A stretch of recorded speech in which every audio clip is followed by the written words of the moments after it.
Ayol uchun eng og'ir narsa e'tiborsizlikmi deb so'radingiz boya? Yo'q. Ayol kishi uchun e'tiborsizlik og'riqli, to'g'ri, mehrsizlik. Lekin ayol kishi busiz ham yashayveradi, shu mehr e'tiborni farzandlaridan, ishidan, yaqinlaridan olib yashaydi.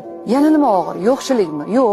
Ayol kishi yo'qchilikka ham chidaydi. Kerak bo'lsa yonidagi erkakni ruhlantirish uchun kuch topadi. Kerak bo'lsa uni o'rnini qoplash uchun, ishlash uchun kuch topadi va turib beradi. Nima ayol uchun eng og'irlik?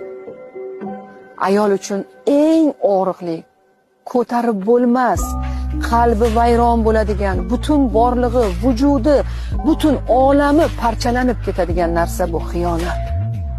Ayol eng og'riqli, ko'tara olmaydigan narsa bu xiyonat.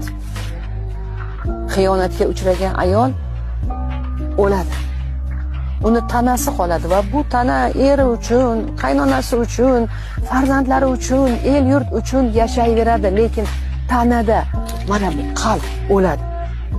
Ko'pchilik aytadi, ayolni yurishtirishiga qarab, tabassumiga qarab unutib yubordi, hammasi o'tib ketdi deb. Yo'q.